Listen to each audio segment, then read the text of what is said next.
welcome to our new home. How do you like it? It's a big leap from where we were. I'm glad to see that everyone is here. I'm just deathly afraid someone's still at the library, and I apologize in advance. Done everything I can, but what will be, will be. Welcome to our first timers. Show of hands, please. Who's here for the first time?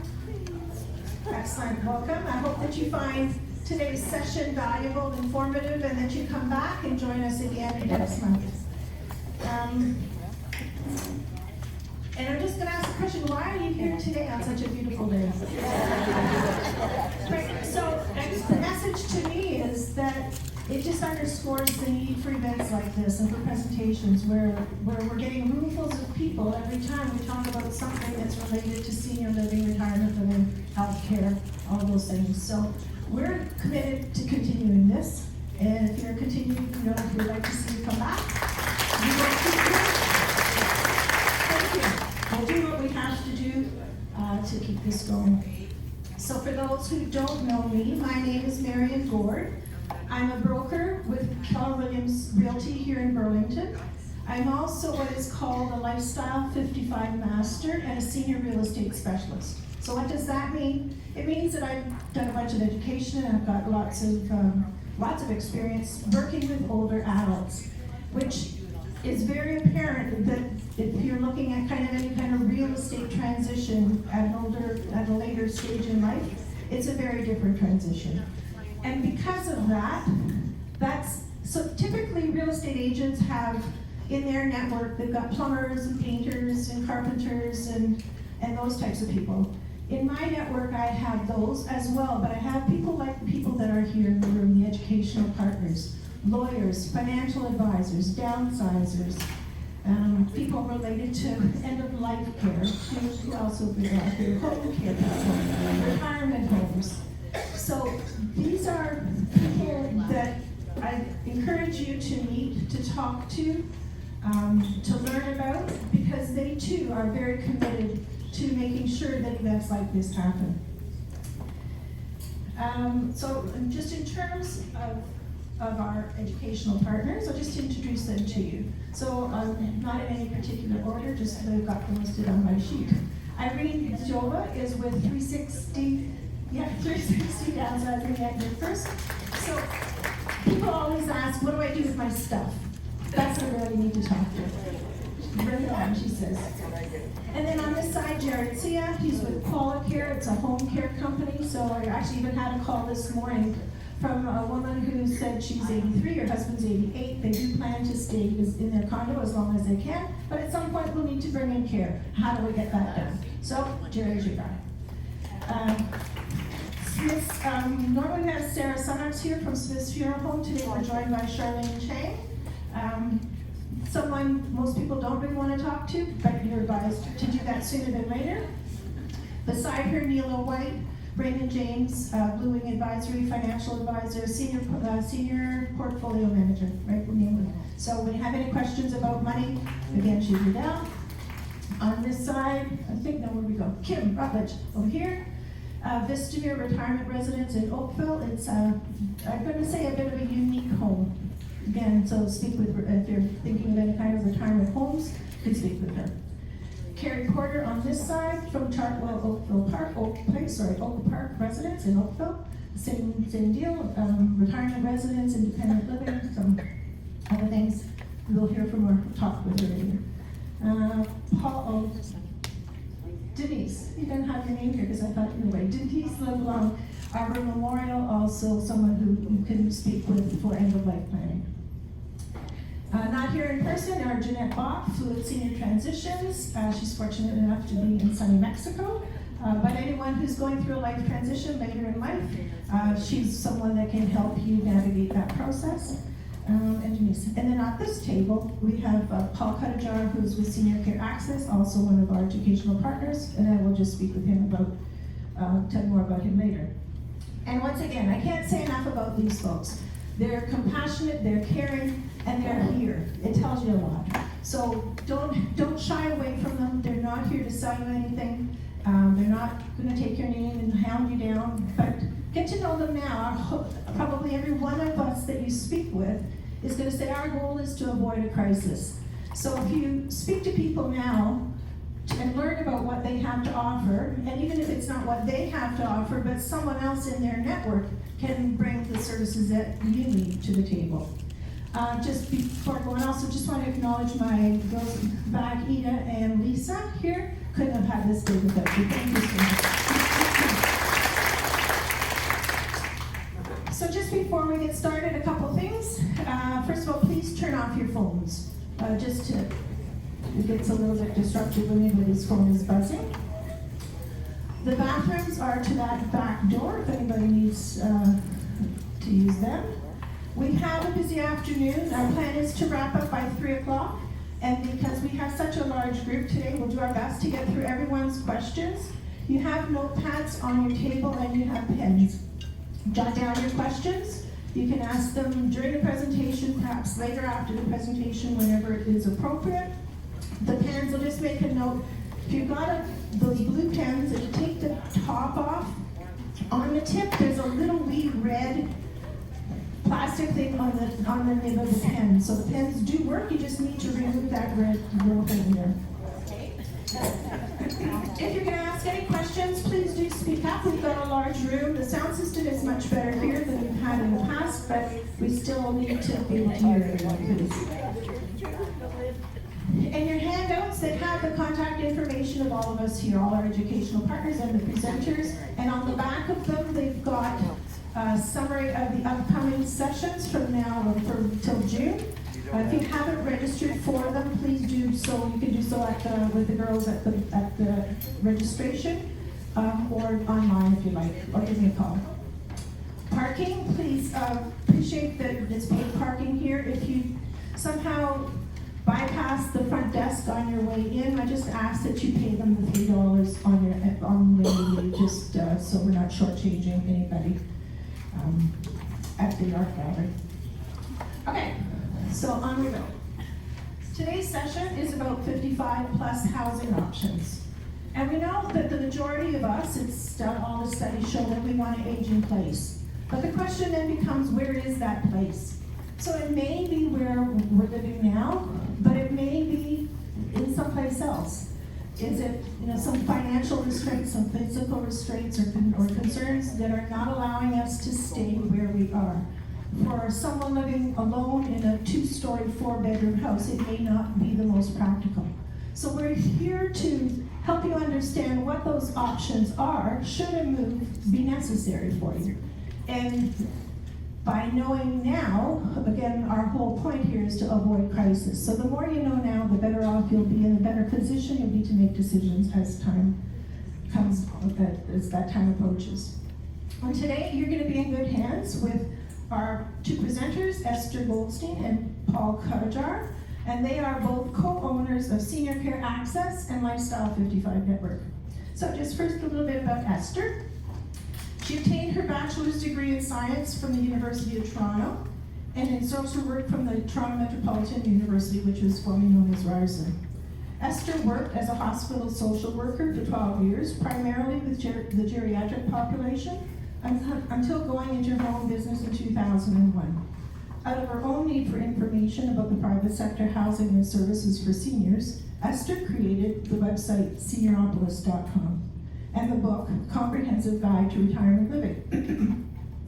The book was updated annually for 23 years until January 2020, and in 2021, with the creation of the Lifestyle 55 Network, all housing information transferred completely to seniorcareaccess.com. And always an educator, Esther has taught at the University of Toronto School of Continuing Studies and has been faculty member at Seneca College for the course Retirement Home Industry, Overview and Skills in the Social Service Worker Gerontology Program. She's also the co-creator and co-instructor with Paul Cutajar of Lifestyle 55 affiliate and master's training programs offered to professionals like me who work with him or who aim to work with the senior population. And then Paul worked for 15 years as a realtor After acquiring what was called the Accredited Senior Agent designation, Paul chose to focus his energies, like me, on working with seniors in transition, and sought out opportunities to expand his knowledge and education so he could specialize in working with them and consulting for the older adult population. His quest for knowledge and specialist status led him to work on an advanced education for the ASA brand and to become Canada's first Master Accredited Senior Agent. Paul and his associates integrated many of the courses and programs relating to seniors in transition into a business venture called Pivotal Aging Innovations until 2019 when he partnered with Esther. They had a shared vision of how to build on unique services. Each of them offered the senior section and those who work in it. They incorporated the Lifestyle 55 network and now offer a new level of service to professionals and consumers through multiple unique platforms and programs. In 2022, they advanced the ASA training into Lifestyle 55 affiliate program, expanding the educational offering to any professional working with seniors. So today, they're going to talk about the various types of housing and communities geared to older adults, the difference between retirement homes and long-term care, the options for remaining in your own home, how to assess what is the right move for you and when, what matters when considering the needs of future care, what to look for in a retirement home, how to adjust going from a single family home to a condominium or townhome, or where to find additional resources to answer further questions. So we'll try to get through as much of that as we can. It's a full long list. So let's get started. Paul. Oh, one announcement, sorry. Somebody's lost their credit card and their phone in the washroom. You can pick it up at the front desk. Okay? Thank you. All right, so there you go.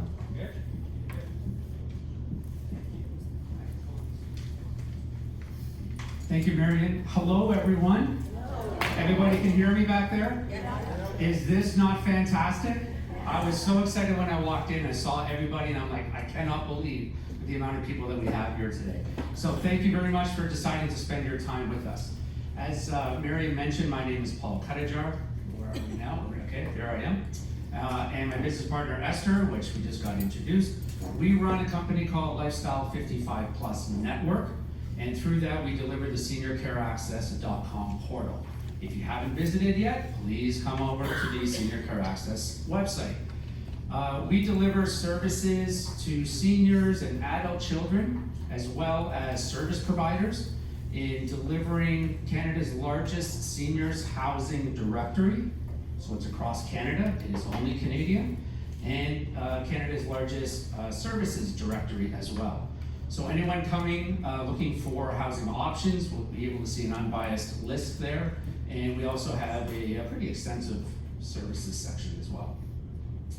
The second thing that we offer is a navigation consulting program. We assist seniors and their adult children when the time comes of asking those difficult questions of what's happening. How do I do this? Where do I go? What kind of retirement home? What do I do in pre-planning? How do I figure out my finances and all of that? All the big questions that families are challenged with. And then the final piece that we deliver is the marketing and advertising component for professionals. So the network piece are where the professionals come. They get training from us if they choose so. But they also have the opportunity to have their companies listed on the website so that folks like you can find them. Okay? So that's basically about what we deliver. Today, what we're going to be asking and talking about is taking an unbiased look at housing options as we age. Interesting question, as I threw in there, as we age, right? Right now, most of us probably live in a home, right? Who lives in a house? Townhouse, condo, apartment, trailer. You laugh, there's trailers. People live in trailers, absolutely. Okay. Who rents a property? Rents a house, rents a basement apartment, rents a room, any of that, right? So if we were to keep our hands up, we should have 100% result on that, which means everybody is here for the right reason. Okay. So the question becomes, can you remain where you are? Can you age in place where you are? And what does that look like? Okay? Can you remain where you are, and will the aging process cause you to consider other housing options? And if so, do you know what those housing options look like? Do you even know where to look for other housing options? Okay, so we're going to go through some of that today. Next one? Yeah, thanks. So here's a question before the slide progresses here. So what are some of the contributing factors that would have you considering a change? Open question. Anyone? Where you are right now, what might be a considering factor for you to consider a change? House maintenance. Sorry? House maintenance. House maintenance. Everybody agree? Things get difficult with maintaining your house, that might give you a cause to change. What else? Mobility. Loss of mobility. Okay. What else? Cost. Okay. Cost of maintaining the property. Cost of living, perhaps. Okay. What else? Anything else? Sorry? Dementia. Sure. Cognitive impairment. Absolutely. These are really good answers, right? They're good answers. Did that slide progress? Yes, it did. So my big point to this is we're going to call it quality of life. How do you maintain your quality of life? Doesn't matter to me what that looks like. The question is, can you maintain it, and how long can you maintain it for? Okay? We know that the aging process, we're going to change. We're going to evolve as we age, and then that quality of life is going to change. So as long as we can be as comfortable as we can as we're going through it, that's what my goal would be. Okay? So I'm going to introduce the idea of ADLs and IADLs to you. You may be aware of ADLs. If not, this may be the first time you're going to see this. And with ADLs, as we look at these contributing factors before we get into housing options, we have to consider the ADL, the activity of daily living. They're listed as bathing. Anybody have, don't put your hand up. Anybody have trouble bathing? Could be a concern, could be a challenge. Can you get over the bathtub to get into the bathtub to then wash? Is that a challenge? Is there something that we can do to improve your quality of life if that's a challenge?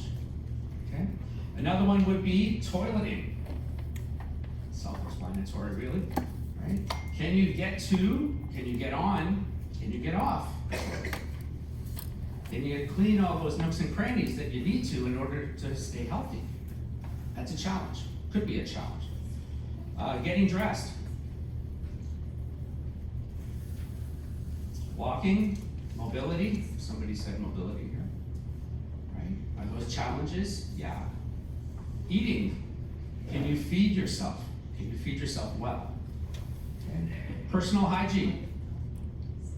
Everybody looks nice and shiny in here. I don't think we have anybody having trouble with that today, but brushing teeth, taking care of your feet, fingernails, toenails, okay? And then general bathing. So those are ADLs. If any of those become a challenge, how does your current housing, wherever you are in your current housing situation, how does that affect you living there? How does that affect your quality of life? And then we move on to instruments of activities of daily living. These are more purposeful things that we do. Okay. Laundry. Can you do your laundry? Can you carry the basket down the 17 stairs down to the laundry room in the basement safely? Can you pull the wet laundry out of the washing machine to put it in the dryer? And then can you take that fold of laundry up those same 17 stairs to take up to the top safely? Okay. If you can't, you might be a little bit challenged on the ADL. Okay. What do you do about it? Okay. Paying the bills. Somebody mentioned dementia. Does paying the bills or managing your finances become a challenge? Can you manage that? Preparing meals, shopping for groceries. How do you get your groceries? Do you walk to the grocery store? Do you drive to the grocery store? If you're not driving anymore, how do you do that? Does family come by? Family take you to Costco on a run? Okay. Managing chores. dishes, cleaning the fridge of all the expired goods that are in there, right? And bedding. Home cleaning, vacuuming, dusting, mopping, cleaning the bathroom. Okay? Those are all instruments. Those are all instrumental factors of it. The reason why I bring this up is some of you are saying, well, that's got nothing to do with my detached home. I don't want you to move. Stay where you are. Age in place for as long as you can. At some point, somehow, some way, we're all going to be challenged with something. And then we have to be faced with, what are my options? How do I age in place for as long as I can and maintain my quality of life? And then you look at those options, decide on that, and then you may be having to make a move, or choosing to make a move. And that's where we get into the housing section. Any questions there? And I might add that the ADL piece has nothing to do with age. Doesn't matter if you're 65, 75, 85, 105, 55, 25, it doesn't matter. If physically, mentally, we're not able to take care of ourselves, we have to look at other options. Is that fair? Yeah. Okay. So now we take a look at the housing options. And when we are considering these housing options, I want you to maintain top of mind quality of life. No matter what my decision is, no matter what situation I'm in now, am I having a good quality of life? And defining quality of life is going to be different for all of us. Okay? Depending on your background, what you do, how much money you have, your hobbies, the things that you like to do, it's different for everyone. Okay? So I've broken this down into the 3 simplest categories that I could. And we're going to break all of this down even further. So the first one we have independent. That's what we're going to talk about right now. We want everybody to stay independent. We want you to age in place as long as you can. Okay? And those options of independent would be age in place. Doesn't matter what living condition you have, but that would be aging in place. Okay? The other one is downsize and upsize. Has anybody downsized yet? Couple people? Yeah? Was that a fun process? What was harder, the physical downsize or the mental downsize? Stuff. I saw somebody nod their head with the mental downsize piece. Okay? We hear and talk about downsizing all the time. I'm not a fan of the term downsizing, but that's what the industry calls it. For me, it's not a matter of downsizing. It's not like you're giving something up. When I consider maintaining quality of life, if what you had was much bigger and you're downsizing, but your quality of life is better, that's a check in my books. It's a check in your books? Yep, absolutely. Okay. Yours too. Good, thank you. Upsize. Has anybody told you that you can upsize? Couple of giggles. You can upsize. What's your dream home?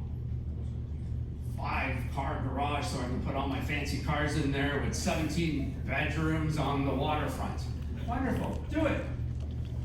If you can afford to do it, and that can maintain your quality of life, upsize. Just because we're aging doesn't mean that we have to downsize if we're talking about quality of life. Next one, adult community or lifestyle options. These would be adult communities, perhaps a golf course community, okay? Could be a life lease, could be a retirement community. There's a lot of fancy retirement communities out there. Anybody a snowbird? They're all here? They're not here. I think they're not all here if you're a snowbird. Well, I guess you just came back, so. Nobody a snowbird? Nobody takes off for the winter? Huh? Anybody want to be a snowbird? Anybody want to? That's a better question, right? So you can be a snowbird, you can take off, you can live somewhere else for 6 months and come back, right? As long as you can maintain your quality of life. We have people that say, I'm selling everything and I'm moving to Colombia. Wonderful, congratulations, good stuff. How's your quality of life gonna work out for you? Can you get health care? I don't know, you gotta check that out. Next one would be rent. Maybe you just rent. That's okay too. Maybe you sell your big house, invest the money with Neela, get the interest from all of that, and then rent. That works. Get something more comfortable. Improve your quality of life. What about being a landlord? Anybody here a landlord? No one? One. We got one landlord. Good for you. 2 landlords. Right on. You could sell your current home, maintain your quality of life, buy another property, and rent a part of it out and get more income. You could do that, right? That's under independent living. Okay. Then we have all of the independent living, and sometimes we might need a little extra care. We don't need a lot of care, just need a little bit of help here and there. Okay? So everything that we talked about in independent falls under the independent with care. You can stay in your big home and hire Qualicare. They'll come in and do your laundry for you. That's all you need. You can hire a lawn service to cut the grass. Cool. That's the plus care piece. Okay? Again, you're looking at quality of life. The only caveat that I have here is under adult community or retirement community, the care option available as independent might have limitations. So depending on the level of care that you need, you may not stay independent. You may move up into a more care program. Okay? Some of the adult communities may limit you as to the amount of care that you can bring into the community. Because, they don't want a lot of care coming in. Golf course doesn't want that. Right? And then we have the third category, which is care required. We're no longer on the independent side, guys. If you need care, you need care. Again, we're looking at quality of life. And just because you need care, it doesn't mean that you lose your quality of life. It just means you transition to a different level of quality of life. Okay. And then under that plan, we're looking at assisted living. Typically, it's in a retirement home setting. You then have memory care as well. Somebody here mentioned dementia, so that's a specialty care program. You have heavy care, there's people that will end up with heavy care, and then we have long-term care. And fortunately for all of us today, Esther is here to talk about long-term care and retirement homes, because that's a whole another section. Any questions on that? Yes? What's heavy care, Esther? Hoyer lift, 2-person transfers, full meals, feeding, heavily reduced mobility concerns, being bedridden. It's heavy care. It's beyond what your family or a caregiver can do at your place. I should add, for Qualicare here, you could have care needs and still live in your own home. So it's a bit of a mix of independent with care. But you're not really independent, you're just still living at home, but you need more care. Okay. On that heavy care side. Let's do the next one.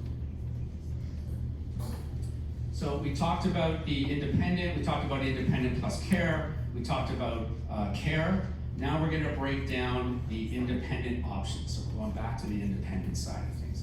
We try to keep it, exciting, right? So I like to further break it down into 5 more options. So we had 3 options, now we're breaking down 5 options just on independent. So number 1, stay where you are. Everybody want to stay where you are? Age and place? It's not a lot of hands. Does everybody want to move? No, who wants to move? Marion, get those names. There's at least 3 ready to go. Okay? Seriously, if you guys are ready to go, you need to talk to Marion. Okay?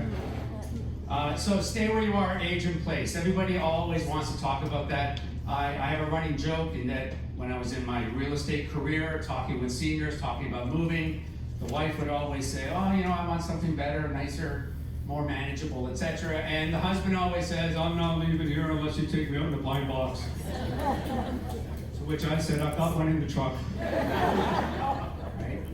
So that's typically the mindset that we have. We just want to stay where we are. We don't want things to change. We hate change. We don't like change. Trouble is, change is the only constant.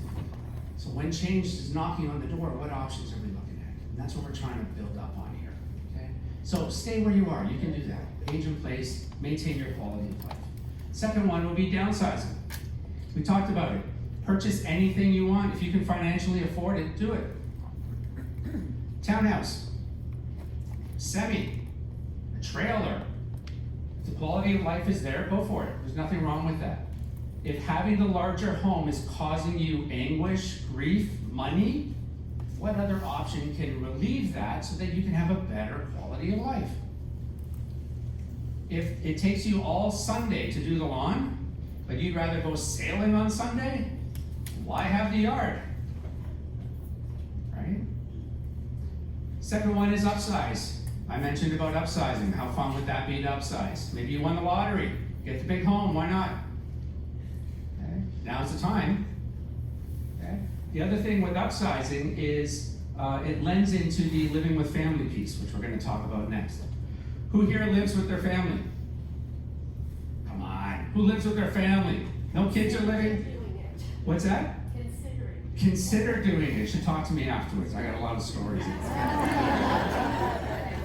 Sorry, dear? Ask how many want to live with. That's my next question, okay? So we have nobody that lives with family. I don't necessarily recommend it.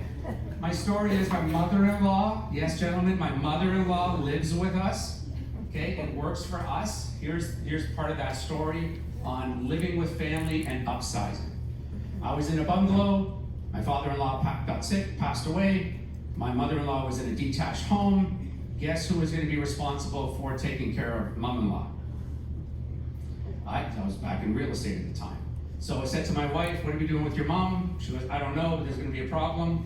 I said, what if we approach her and said, you sell, we buy a big place, everybody's happy.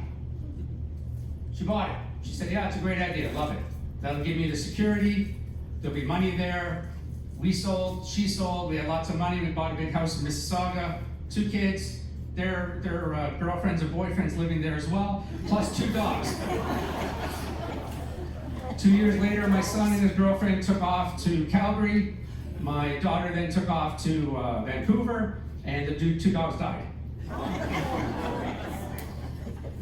I was stuck taking care of this big house. I said, no, this is not going to work. That's not going to be good for me. So my wife, who's not the realtor at the time, said, we should go look for another house. I said, you should go get a job and leave me alone. Because I don't want to know that, right? Anyway, she found us a nice raised bungalow in Niagara-on-the-Lake. Quality of life. Raised bungalow. Mother-in-law still with me. Right? But we have time, it's a good quality of life for all of us. So look at the family option. You sell your property, you invest, you put some of that money into a property, the kids sell their property, they invest, you buy a bigger house. You now have somebody to be with, have dinner with, talk to, have family with, see the grandkids and the kids and all of that stuff, and they get a bigger house when the time comes. It's a possibility, you can do it, okay? Quality of life. The question is, can you live with your family? If the kids were here, we'd be saying, can you live with your mom and dad? Okay? So it works both ways, but I have a success story to it, it worked. Okay? Next one is adult lifestyle. Choose a living lifestyle that meets your needs. I mentioned sailing. You can live in a lifestyle community that's on the water. If you enjoy golfing, you can get a golf community. What's the one out in Whitby? forget the name of it, and there's a commercial on it, and you know, they're all happy, and their couples are walking on the pathway, and golfing away, and doing all that stuff, right? That's the quality of life. Okay. So again, those are options that you can get into. Let's go to the next one. Any questions there?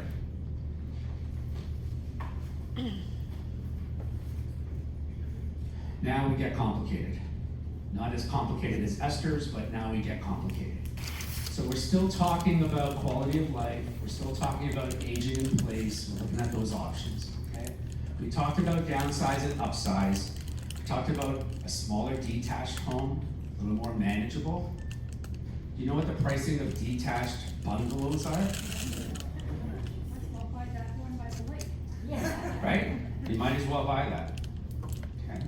So a lot of people say, Mary, you come up with this all the time. Oh, we want to downsize, but we want a bungalow. Hard to come by. And because it's hard to come by, the price goes up. Right? But if you can do it, that's an option. So smaller detached, a bungalow, a townhouse.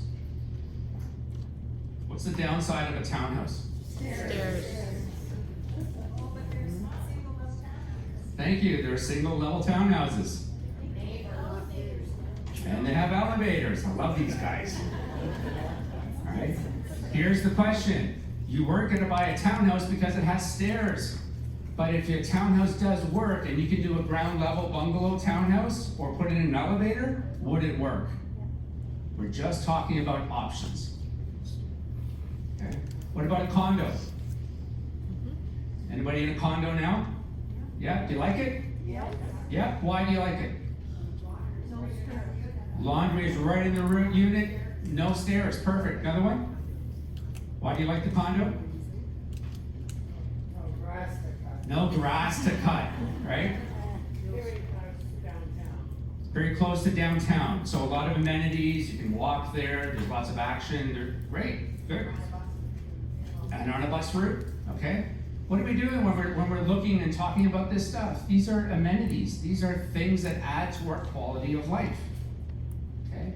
At some point, did you downsize to the condo? Yes. That's a downsize. 2 acres of property to a 2-bed, 2-bath. It's quite the adjustment, right? Hopefully you got $5,000 for the tractor.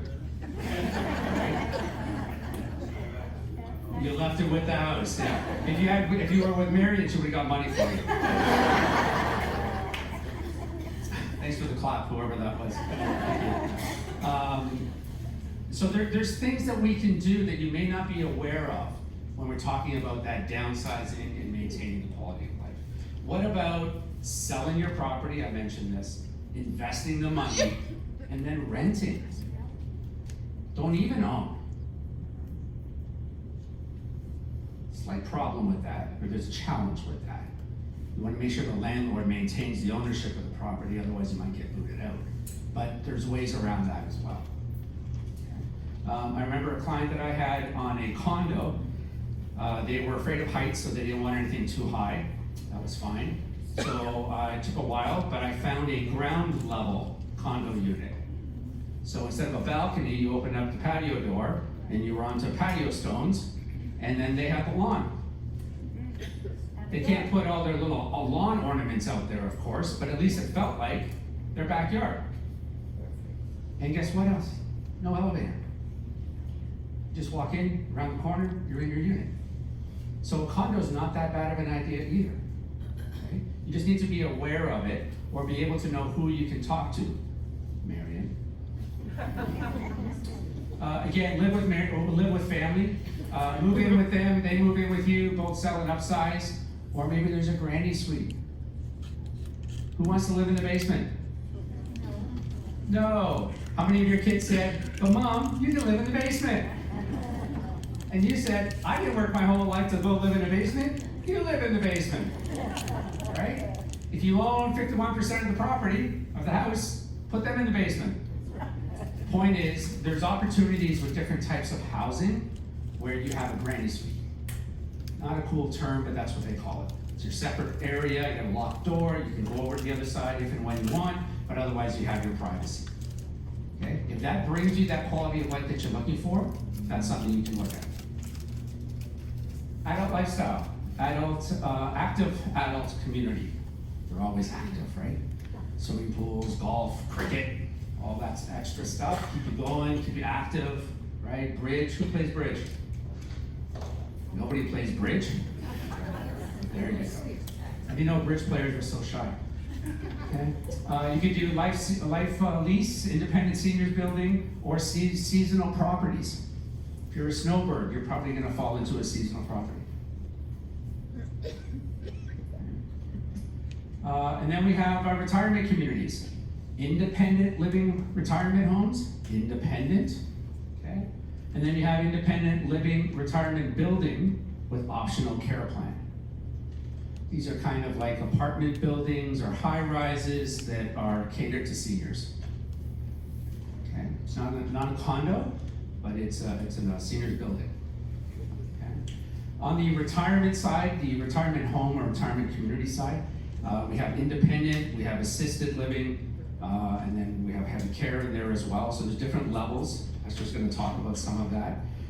But the active retirement community, the retirement home, they have a lot to offer. But there's a cost to that as well.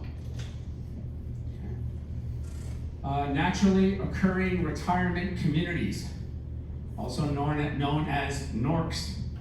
Every time I say NORC, I feel like Mork from Mork and Mindy, right? Okay. Interesting concept. The bottom three categories here are kind of newer terms that have been building, but they're now coming into more practice. A NORC is non-registered, it's not regulated, it's not a retirement home, it's not a seniors building. It happens to be a building that has, say, 40% of the population or the residents are naturally seniors. They've aged in that building. Interesting. With that, the building then is able to bring in third-party programs and services to help with that aging in place opportunity. But it's not regulated. Okay? So if the population changes and a whole bunch of young people come in, it's no longer a NORC.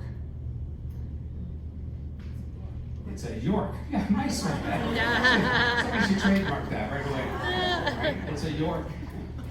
Other non-traditional options are co-ops, home sharing, senior co-housing, tiny homes. Has anybody heard of this? Yes. You have a tiny home? You have one? Awesome. We should do a whole session just on tiny homes. Nice. Is it still there after the big storm? Nice. Okay. So there's tiny homes. How big is it? 199. But she's doing it. How's your quality of life? Love it. Happy place. That's what I'm talking about. It's quality of life. Yes, we're going to talk about that. And then second dwellings. The tiny home second dwellings also falls into the accessory dwelling unit section, the ADUs. And thanks to, I don't know about Nova Scotia, but thanks to Bill 23, I'm going to try to get this right. I have it written down, I'm going to try to get it right. You're now allowed to have up to 3 separate dwellings on one property.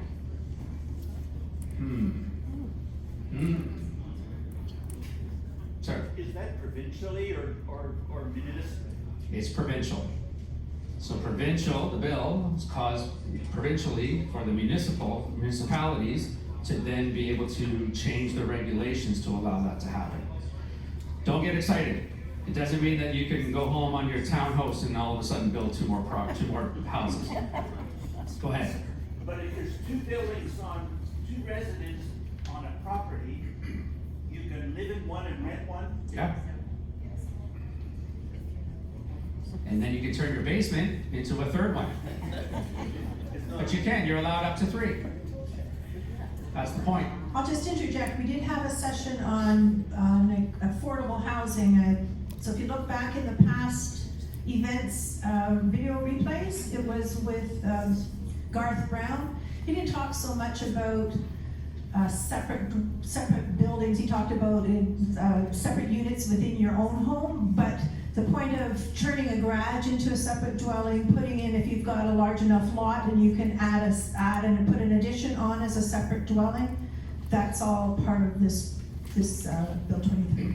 But so check out the replay. It's had a lot of good information. Yeah. So if you're in the position that you have 2 acres and you're in town and your children want to move in with you, but you don't want them to move in with you, you can put a second dwelling or a second piece of property either attached to the house or separately, and you can even rent out the basement. Finish the basement, make it a separate apartment, and you're allowed to do that. So the opportunity is there. So maybe you don't have to leave your big home. Maybe the kids have the big home and you could sell your home, pay for the renovations, and then live over there. We're now able to do that. Okay? There's still restrictions with that, municipality, bylaws, building permits, and all of that stuff still has to happen. But the idea that you're allowed to do it, I think is huge. I love the way he's thinking, so that's good. He's got shovels in the ground already. Right? What else can I tell you here? There's another, the multi-generational piece, the last one. There are builders right now that are buying up some properties, not Toronto, but outskirts. What I'm thinking about right now is Niagara Falls area. And they are putting in multi-generational builds. So these are going to be detached townhome setups. The basement is a walkout, separate. The middle is the middle, 2 stairs up to the front door type of thing, and then the upstairs is another one. And they're hoping to sell these to families so that the families can all be together. Or the parents, the adult children, and then rent out one of the floors and get income from it. So it's still going to cost you because you gotta buy it from the builder, but the opportunity now is much greater. So again, quality of life, what options do I have? Okay, the key here is you're thinking about this, and then you got to figure out, well, who do I talk to about all of this? We are the ones that you talk to about all of this. So if you have further questions with that, by all means, connect with us. Sorry, can I just expand a bit on home sharing? So there's several private companies. One's called Home Share Alliance, the other is called, the name escapes me, but they pair people together. So if you're the homeowner and you want to bring in someone to share your home with you, so it's separate from the Landlord-Tenant Act because they're sharing a home. So they would occupy a bedroom or a space in your home, maybe contribute to some of the home care, home upkeep. That's an opportunity. There's also a new program that I learned about just last week, and it's similar, but it's bringing in students. So students to live with you while they're in school, so for a specific period of time. And also back to that session that Garth Brown did, he talked about some funding that's available through the region of Halton. If you take in someone who is on their wait list in terms of looking for housing. And then co-housing is actually when people, perhaps, I'm not going to use an example, two women who are alone purchase a home together. So they're living together in a home as opposed to whether it be a condo or a townhouse or anything like that. So co-housing. There was a big, you probably heard of them, the Golden Girls. They're up in Port Hope, where there was 5 women that bought a property, modified it so that they each had their own space in the home, but they had some common and shared space. It's quite involved because you need to have a lot of groundwork done ahead of time as opposed to who's responsible for what happens when somebody leaves, who's allowed to come in, who's allowed to visit, how much time do I have in the kitchen, all of those things, but it can be done, and it's probably done more in Toronto than it's been out here. There's someone in Hamilton that's pioneering that in this area. Yeah. So just expanding on that, let's say there were 2 couples in this group that were okay to live together. You could each sell your own places, buy another place, and live that way. You can do that. Okay. The home sharing one, Mohawk College is coming out with this right now. They had a big announcement. They're doing the home sharing program with whatever home sharing organization it is, and they're pairing seniors with students. Sure, if that works and gives you quality of life and that's okay for you, that's great. Caveat to that is there's no home care involved in that. The student or the partner is not responsible for your health care. Hopefully they call 911 should something happen, of course, but they're not there to take care of you with your ADLs, right? That's what I mean by that. What's that? Yeah, it's more of a financial opportunity. Okay? So there's a lot more information on all of this. We just don't have enough time to go into all the details. If any of you are considering any of that, by all means, reach out to Marion. Okay, because there's specifics on all of this. Okay, so those are a massive amount of opportunity. Okay, so just before I bring up Esther, I figured I'd keep this nice and light and we'll continue. I got 3 jokes for you, just to keep you going. Okay, why don't Canadian cows have any secrets? Because they always tell their other half. She's groaning. You know like that. All right. I don't know 25 letters of the alphabet. I don't know why. My favorite one. That is so good. All right, the best one. Okay. What do you call a pony with a cough? What? A little horse. Okay, so you guys were great. Thank you very much. I'm going to bring Esther up. She's going to get into more detail about what are you on? Retirement homes and long-term care. And then we have some exercises to do as well. Not exercises, other exercises to do. Come on up.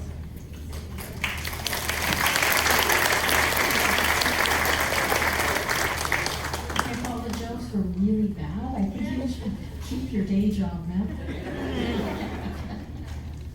Are you working on my screen here? Okay, there we go. Okay, so the first question, because most people want to stay at home, is if you want to continue to live at home or in an independent setting, and you need care, what are your options? So you have a few options. So the first option, which is what most people start with, is government services.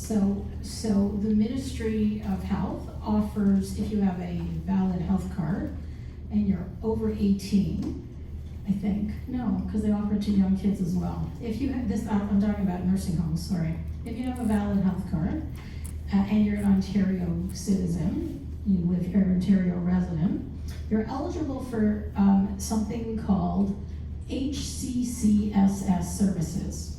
Now, some of you may have heard of CCACs many years ago. They turned into LINs, and now they've turned into HCCSS, Home and Community Care Support Services. The government keeps changing the name. They all do the same thing. Basically, you get the option of getting things like nursing services, home care, any kind of home health care. They offer personal support, homemaking, physio, occupational therapy, speech therapy, social work, and nutritional counseling. And the interesting thing about this is people think you need a referral from your doctor. You don't. Anybody can make a referral. Once a referral is made, you're assessed by a care coordinator. And the care coordinator determines what your need is, how much you can get in terms of services, and then can arrange for it to come to your home. Now the caveat to that is there's a limited amount of funded services available per person. So even if you need 20 hours of home care a week, I think the maximum, is 14 hours. And that gives you half an hour of morning care and half an hour of night care, which is very little. We're talking getting you up, getting you washed, getting you dressed, and they leave, and then the other direction. Some of the services are for assessment purposes only. So, so it's not like you can get unlimited physiotherapy. You may get a very limited time amount of physio because you have certain needs. So it's limited, it's very limited, and there might be a wait list for the services you need based on the area you're in. It varies. They can help you arrange for private services if they don't provide it or can't provide you with enough, but they would be basically your starting point if you start needing a little bit of support in the home. And they make it easy for you to locate an HCCSS. You can go online, and if you just Google it, you'll come up with a list. You choose your area. There's 14 in the province of Ontario. I think this area might be the Halton one. It's the Halton one, and then it moves into Hamilton after. Okay, yeah. So if you're closer to Hamilton, you might be in the Hamilton one. If you're closer to Burlington and Oakville, you're in the Halton one. And you could just call and speak to somebody, and they'll do an intake and refer you on. So your alternative to that, or in addition to that, are private services. And within the private service sector, there's actually kind of two. There's the not-for-profit side, which tends to be local seniors agencies. So I looked up what it is in this area, what I've been able to find. So for example, Links to Care or Peel Senior Link, if anybody's in that region. Or even there, in different areas, they have agencies that just do things like Meals on Wheels. So there's all of these sort of not-for-profits around the province that do different kinds of things.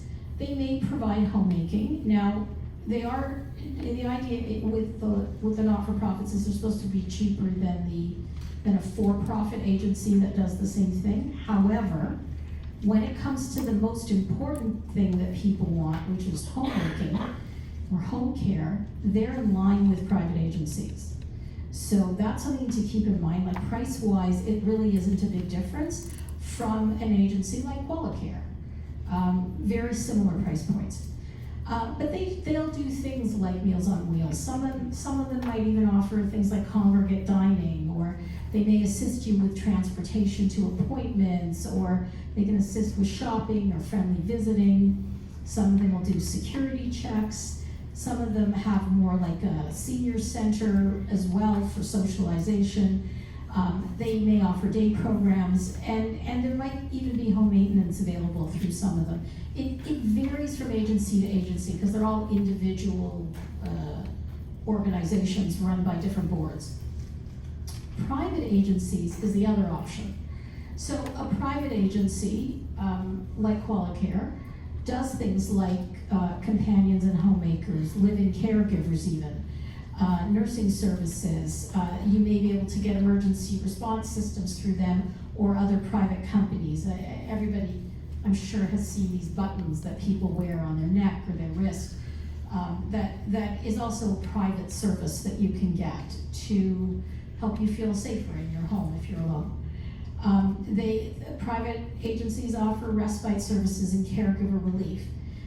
They may be more expensive than certainly than not CCAC, I keep flipping back to because it's dating me how old I am, HCCSS, and certainly potentially in some cases more expensive than the not-for-profits, but your access to the services might be a lot quicker, might be more customized.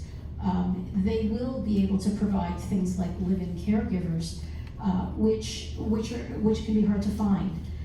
We've had families that we've worked with in our consulting services that have looked at all the other options, and they come back to the fact that they want to stay in their home even though they need 24-hour care. And our best bet is always to do outreach to our contacts in the private healthcare sector and find one that will meet their needs at the price point that works for them. And when it comes down to it, it depends, again, if you want to stay in your home or relocate if you need a lot of care. So that's here. Let's start doing this with one hand. Okay, got it. All right, my favorite topic. I love talking about retirement homes. I've been talking about retirement homes for, I think, about 27 years now. And boy, has the sector changed in that time. I've had people tell me that going to a retirement home is a bit like being in a cruise ship on land. Which is, sometimes I go on tours and I ask if I can get a room. Some of them are just fantastic. So if you haven't been to a retirement home to see what they're like, just out of curiosity, go for a visit. If it's been 30 years since you've walked into a retirement home, if you ever have, or if you've only been to a long-term care home, go visit one of the retirement homes in your area. Yes? I wonder if you could clarify something. I'm getting confused between retirement homes and retirement building and retirement community. Okay. Can you repeat the question? So the question is to differentiate between retirement home, retirement community, retirement building. Okay, probably all the same thing. So in the old days, they were called retirement homes. The industry went through a bit of a transition and they didn't want to be called a retirement home. They kind of changed their names, or they wanted to change their names to retire. A lot of the homes changed their names to be retirement communities. Some now call themselves assisted living. They're all housed in the same type of setting. The big difference that you have to know about isn't the difference between retirement homes and retirement communities. It's between that and long-term care. That's where your biggest difference is going to be. Okay? So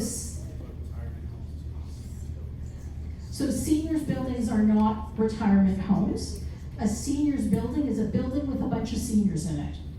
And nothing's happening. Sometimes they may have activities that people can participate in, but it's basically completely 100% independent. It's just, all right? Okay. So if you're looking at retirement homes also do multiple things. So some of them are mainly independent. In the old days, when I first started out, most retirement homes were really just independent living, and they did your house cleaning, they gave you a meal, things like that. As time passed, what started happening was our healthcare system was getting overwrought with all the people that needed care. And out of necessity, retirement homes had to start offering more and more care. So then entered assisted living into the picture. Then memory care started coming into it. As people have lived longer, what's happening is more and more people are starting to need memory care. Where do you go for that? Yes, you can go to long-term care for that. However, there's a huge difference between retirement homes and long-term care. And if you have the ability to pay for a retirement home, it's a far more comfortable environment to be in. So that's sort of a big difference. Now, all retirement homes are privately owned and operated. There are some that are not-for-profit. Most, probably 95%, are for-profit. Now, the difference with a not-for-profit and a for-profit, not-for-profits tend to be owned by maybe a church, maybe any kind of religious type of setting, where there's a board that runs it. And people traditionally thought that not-for-profits were cheaper. Not much anymore. Maybe there's a slight difference in price, not a big difference. So because they're for-profit, they determine a lot of things for themselves. There are over 770 retirement homes in Ontario. Probably I think there's close to 700 long-term care homes. So I do think the number of retirement homes has outdone the number of long-term care homes. Part of that is because anybody can build a retirement home. You don't have to get a government license to build it. Whereas with long-term care, the government has to issue a license in order for you to build a long-term care home. That's why you don't see them popping up. You see retirement homes popping up. Since 2010, the government did create legislation for retirement homes. Prior to that, anybody could hang out a shingle and call themselves a retirement home. So it's given a lot more checks and balances for the sector. They created something called the Retirement Homes Act in 2010. And they created an arm's length agency called the RHRA, Retirement Homes Regulatory Authority, who looks after licensing and inspections for these homes, and they deal with complaints and things like that. So it's a lot better than it was 20 years ago, because the homes have to be a bit more transparent, and they're monitored. They're monitored regularly, and people can complain about them. They also have to abide by the Residential Tenancies Act, the Health Protection and Promotion Act, and Fire and Building Codes. Now here's the thing, the Residential Tenancies Act is what oversees apartment buildings, rentals. So where you are in a retirement home is actually in a rental unit that provides care. Care is not legislated. The home itself is. They have to stick by rent control guidelines, things like that. You apply to a retirement home directly through the home. They each have a different application that you have to do. Usually you have to also do a medical form, and there might be some other requirements. Most of them will provide you with a short-term respite care. So interestingly, a friend of the family recently went to a retirement home. She had a flood in her condo. And so she decided in that time to try out a local retirement home. And she went and she tried it for a couple of months. She loved it. She said, I'm not ready to move, but now I know where I want to move. So when it's time, my family's been instructed to arrange for me to go there. So she already has done her homework. And this is what you can do. You can go stay in a retirement home on a trial stay. You can go for a vacation. So for example, family is a caregiver, family's looking after you, and they are going away for 3 weeks, and they're panicking about who's going to make sure you're getting your meals and you're okay. You can go into a retirement home for that short stay so your family can go off and have a nice vacation and not worry about you on a minute-by-minute basis. The wonderful thing about retirement homes is they can build whatever they want. So you will find different sizes, you will find different accommodation, you will find, some of them, I recently went to a new one, and there was a suite I saw that was so large, I thought, hey, I can downsize into this.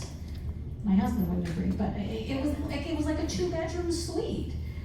So they go everything from, okay, very few of them offer semi-private. Most of them you have to be usually the starting is a studio, and you go all the way up to a 2-bedroom with den. The one limitation is a lot of them will not have full kitchens. Some of them do if they're a very independent home, but most of them won't have full kitchens. They'll have like a little kitchenette because they will provide all your meals for you. And so each home decides individually what is included in your rent and what you're paying extra for. At the very least, they will pretty much provide you with meals and weekly housekeeping, and often things like bathing, medication administration, extra housekeeping. That stuff falls under a bit of a care package, and they usually have different levels of care packages depending on what people's needs are. Often they will all have laundry machines where you can do your own laundry. However, if you want to opt into a care package that includes laundry, often they'll do that for you. Some will allow pets. I've actually seen homes that have dog washes. When you enter, there's a wash thing where you can wash your dog. And so it's now becoming more and more common for homes to allow small pets as long as the resident can care for them. They all have activity areas, pool tables, fancy dining rooms, private dining rooms for your family. A bunch of them have hobby kitchens. It's really quite amazing, the recreational programs and the social programs that are available in these homes. I had the experience of having a very close relative that we had to transition to a retirement home. And I would go quite frequently to see what was going on. I mean, it's my business, right? And it was amazing to me the kind of entertainment they would bring in. And you know, we would go every couple of weeks for dinner, and they would give us the private dining room, and we'd have our own waiter, and we'd all have dinner together. And it was wonderful for her because, you know, there was real issues with mobility in terms of getting out to go to somebody's house. So we took care of all of that just by finding her a place that worked, not just for her, but for all of us. Okay. They all will have 24-hour staff available. Most of them will have assisted living units or assisted living floors. And those areas tend to provide extra care. Now, as we're moving towards more people that need dementia care, they will often have a special secure unit that's available for people that may be wanderers. And now we've actually found there are a bunch of homes that are popping up that only are for dementia care, that also fall under the RHRA. So it's interesting to see the transition as things have moved for me for 27 years, from the completely independent to, in many cases, what seems like long-term care in some of the homes. The big difference is going to be your price points if you need heavy care. Paul, next screen. Okay, so now we're talking about long-term care. I'm going to try and whip through this. I don't like long-term care as much. They're not nearly as comfortable an environment for a senior. However, they need a very significant need. They do provide 24-hour care and assistance with everything, with personal care, with eating, with bathing, with laundry, any medical needs. They often have a doctor who visits once a week, who becomes the doctor for all the residents. Generally, people in long-term care need a place that's going to provide 24-hour care and assistance. They can be privately owned, or they could be owned by a municipality or not-for-profit. But here's the thing, the price is the same. It doesn't matter who owns them.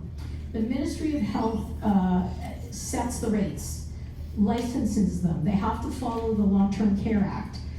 And they have different kinds of accommodation. They have, some of them, the older buildings have ward rooms or basic rooms as they call them now. The new homes only have semi-privates and privates. But the government determines the rate. The rate goes up annually. Right now it costs between $1,986 and just under $3,000 depending on your room type. If you need a subsidy, you can only get that if you qualify for basic accommodation. So in some cases, you have to agree to be with 3 other people in a room, or at minimum, 1 other person in a room. They base the subsidy on ensuring that after your pensions, you end up with $150 comfort allowance, because that's what they allow people to have for those little extras like hair care and snacks or whatever it is you want. Now, the thing about these homes is there's huge waiting lists. A couple of weeks ago, I did some research for a client. We were looking at some homes that had a waiting list of over 900 people, and they only had 160 beds. So it is quite common with long-term care that you wait weeks to months to years to get into your number 1 choice. The way it works is you submit your applications through the HCCSS. This is their other role. They determine if you're eligible, and we've had clients who we believe are eligible and they say they're not. So you have to meet their threshold of if you're eligible to get in. Once you're eligible to get in, what they do then is they tell you you can submit up to 5 applications. If you're in a hospital, they're gonna insist on 5 applications if you're gonna say, I can't go home. Once you submit those 5 applications, the first one that comes up, whether it's number 1 or number 5, you must accept. If you say, I don't want that, what's gonna happen is they're gonna cancel your whole application for 3 months and you gotta reapply. Now, if you're sitting in a hospital, they're not gonna let you cancel that application. That's a huge issue. And it's caused, for the last 25 years, there have been issues with people waiting in hospital for long-term care. What they're doing now is they're shipping people to a middle place that's a transitional place, and sometimes that's in a long-term care home until your choice list comes up. So it's fraught with issues. The big difference, and we're going to talk about differences in 1 second, is you don't have that with retirement. Should I just move on to the next? We'll go to the next one? Okay. So we've come up with a list of the differences between retirement and long-term care. And it'll help clarify the big difference. So retirement homes offer private suites only, and there are different room types that you can choose from. Long-term care rooms are determined by when a home was built and renovated. There are some private rooms, but many have semi-private or basic rooms. Usually you don't get to choose. Because of the wait list, most people are advised to choose all room options, and the first bed that comes up, they accept it, and then they wait internally for what they want. Unless they can't afford anything more than basic, then they don't have a choice of all options.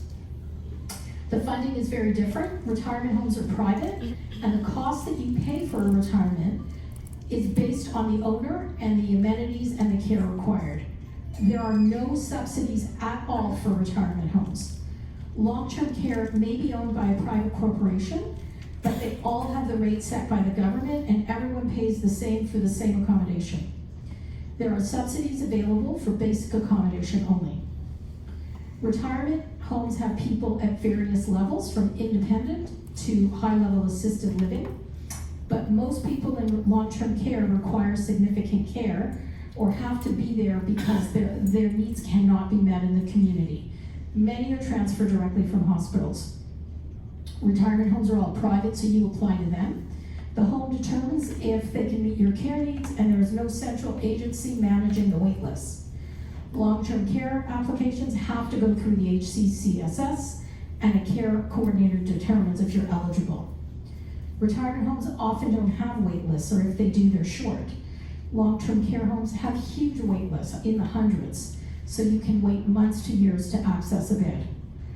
Retirement homes allow couples to stay together, and there's usually no limit to how many couples they have.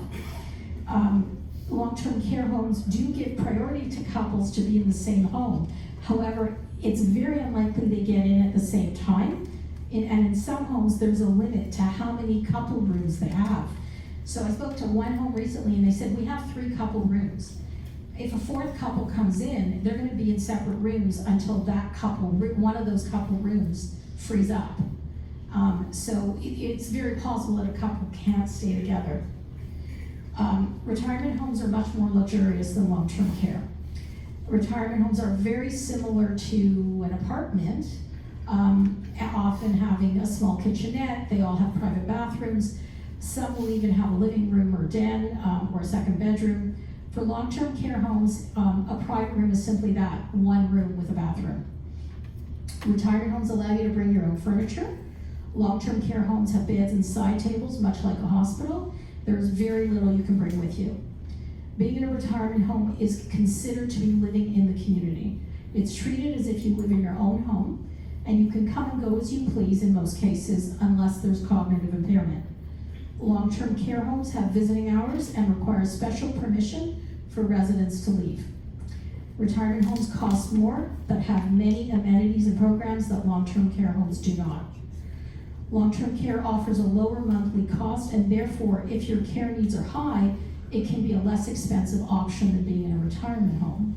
However, most with heavier needs or who become heavier care while they're in a retirement home can still age in place or choose to go to an assisted living unit or setting that it'll cost more, but it often is a lot more comfortable. Long-term care is regulated and operated by the provincial government and offers housing and care in a no-frills model compared to assisted living in a private retirement community. Both levels of care are inspected, but retirement homes are through the arm's length agency, the RHRA, and long-term care is through the Ministry of Health. They're governed by different legislation with different expectations.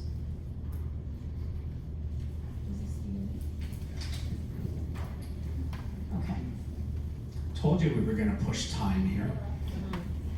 So Esther's gonna talk about relocation considerations, but just before that, I just wanna put in that if you go to our website, seniorcareaccess.com, we have, I don't know, hundreds of articles for you to read. They're free to read. Just go to the website, look up articles, check things out, check out some of the sponsors, etc. And there's all kinds of categories in there as well. So great free resource of information for you to get to. Esther, you want to do the relocation piece? Yeah, so very quickly, we thought we should talk about, because at some point people may be considering relocation to potentially a kind of seniors setting, be it a retirement home or a seniors apartment building or anything like that. So we thought we should just talk briefly about some tips on what you can do to make it a little bit easier. First thing you gotta do is plan ahead. Listen, the lady that I was talking about who's planned ahead, she's done a great job. Because the longer you leave things to make a decision, the less choice you may have. I spent 12 years in a hospital and I saw people who never made any planning decisions. And then all of a sudden they were hit with something and they didn't have a choice. They had to go to long-term care. Had a lot of people planned ahead and done the move to a retirement home and sort of aged in place in that home, they would never have had to go through what they did to find a long-term care home. Involve a close network of either friends or relatives or people you trust to assist with talking about this. And if you are deciding to move, they can help you to arrange resources. If you can't do it, there are people in your circle who can. And if you don't have that circle, there are people like us, there are people like Jeanette, there are people that you can find through Marion who can help with those things. Don't let anybody decide for you. You should be actively involved in any decision making about your future. My early hospital days, I used to have families come to me and say, Mom needs to go to long-term care, so you do the applications, we're not gonna tell her. And I was like, what? You're not gonna tell her? How are we not gonna tell her? But in those days, Mom didn't have to sign the application. The kids could sign it and it got through. So lots has changed. Make a budget. You need to know what you can spend before you can make any of these decisions. Keep in mind there might be hidden costs, there might be extra expenses, and factor in the fact that you might need care or increased care at some point, and you want to be able to stay where you are and age in place. You don't want to keep moving if you can help it. Decide what's important in terms of location. Find an area that's easy for people that you care about to visit you and that you can feel comfortable going out in. And avoid anything that will cause isolation or will deter people from coming to see you. If you have cultural or language issues, keep that in mind when you're searching. On our site, we actually do ask the homes questions around the cultures they accept, the languages that are spoken, and we've recently found we're actually showing up very high on Google for questions like what retirement home speaks Croatian, what retirement home speaks Spanish. So you'll see links to Senior Care Access if you type in any of those questions. Just click on it. It'll give you a list of all the homes that speak those languages. know and understand needs versus wants, and they're two very different things. You may need care, you may want a swimming pool. Two very different things. What's more important is that your needs are met. Your wants are nice to have, but if you have to give them up in order to get what's gonna keep your quality of life good and keep you healthy. If you're looking at assisted living or retirement homes, make a list of questions. Take them with you to every home you go. Fresh list to each home. Ask them things that are important to you to know. And that way you can be objective when you're comparing your options. We even suggest, if people will allow, take a camera and ask if you can take pictures. Because after you've seen 3 or 4 places, it's gonna confuse the hell out of you. You're not gonna know what you saw. I once did a run of 5 retirement homes in one day. That was the biggest mistake I ever made. I had no idea what I saw. You know, at the minute, I thought, oh, I'm gonna remember this. I don't remember anything. So I was a lot younger too. So if you're looking at retirement homes, go on tours, sample the food, talk to the staff, talk to families, talk to residents, visit at different times of day. Look at it on a weekend versus a weekday. They're very different environments, weekends and weekdays. There may be a lot less activity going on weekends because families visit. If you don't have family visiting at that time, those days could be very long for you. So you want to know things like that, but you also want to look beyond the decor, because the most important thing is care. If you need care, that is the number one thing you should be ensuring you can get in any of these settings. Make a list of pros and cons of each place you see, and then compare them. Make sure when you go on tours, you get copies of the menus, of their recreation schedules, of their floor plans, even contracts and any forms that they want you to do. You want to know what you have to do before you walk in and sign anything. There are many people that will do a trial stay for a month or 2 months or 3 months before they consider even selling their home, because they want to make sure it's the right place for them before they take the big step of doing a sale.